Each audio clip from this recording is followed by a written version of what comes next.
രസമുണ്ടായിരുന്നു, അടിപൊളിയായിരുന്നു. ഞങ്ങൾ ആക്ച്വലി ഇവിടെ അല്ല കണ്ടത്, ലുലുവിലെ കണ്ടത്. റെസ്പോൺസ് ഉണ്ട്, നല്ല റെസ്പോൺസ് ഉണ്ട്. എന്തായാലും വൈകുന്നേരം ആകുമ്പോഴേക്കും ഒരു പ്രോപ്പർ റിവ്യൂ നിങ്ങൾക്ക് കിട്ടും. കോമഡി, ഫുൾ ടൈം എന്റർടൈനിങ് ആയിട്ടുള്ള ഒരു ഹൊറർ കോമഡി. ഒരു 70% കോമഡി, ഒരു 30% ഹൊറർ ആയിരിക്കും. നിങ്ങൾ എന്തായാലും ഇഷ്ടപ്പെടും. Thank you. കാണണേ, കണ്ടോ?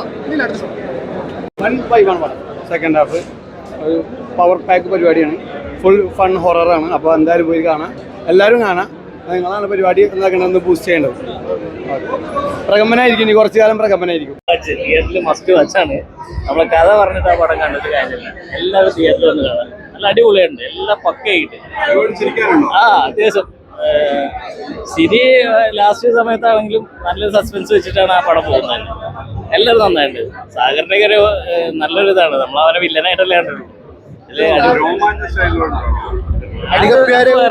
അതൊക്കെ വേറെ ലെവല്. ഇത് അതിനോടൊന്നും കമ്പയർ ചെയ്യാതെ ഇത് വേറെ സംഭവമാണ്. ഇതൊരു അമ്മച്ചിയും അവരുള്ളൊരു സംഭവമാണ്. ആ സാഗറിനെ കാണണം എന്നുണ്ടെങ്കിൽ തിയേറ്ററിൽ മസ്റ്റ് വാച്ച്. അടിപൊളി അടിപൊളി. സാഗർ, ഗണപതി എല്ലാവരും അടിപൊളിയായിട്ടുണ്ട്. എല്ലാവരും അടിപൊളിയായിട്ടുണ്ട്. ഫാമിലി കാണാൻ പറ്റും. നല്ല പടം. ഓരോരുത്തരെ എടുത്തു പറയേണ്ട ആവശ്യമില്ല. അഭിനയിച്ച എല്ലാവരും അടിപൊളി. പിന്നെ നമ്മളെ നാട്ടുകാരനുണ്ട്, കണ്ണൂരിൽ നിന്നുള്ള സനേഷ് വല്ലി, ചങ്ങൈൻ്റെ അഭിനയം അടിപൊളി.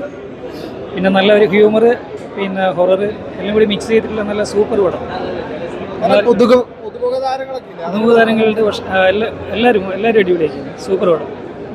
തിയേറ്ററിൽ കാണണം. അതാണ് നമ്മളത് കഥ പറഞ്ഞിട്ട് അത് പോയി കണ്ടിട്ട് കാര്യമില്ല. പ്രേക്ഷകരെ എല്ലാവരും പ്രതീക്ഷിക്കുന്നത് എന്താണ്ടാവുക, ആ പടം കാണണം എന്നുണ്ടെങ്കിൽ നമുക്കത് നല്ല മനസ്സൊക്കെ ഇങ്ങനെ വിട്ടിട്ട് ഇങ്ങനെ ഇരുന്ന് കാണണം. എന്നാലും ആ പടത്തിനെ പറ്റിയൊരു ഇതാവുള്ളൂ. അത്രയും എൻജോയ് ചെയ്യാൻ പറ്റിയൊരു മൂവിയാണ്. ഞങ്ങൾ വർക്ക് ചെയ്തൊരു പടമാണ്. ഞങ്ങളുടെ ഒരു കമ്പനി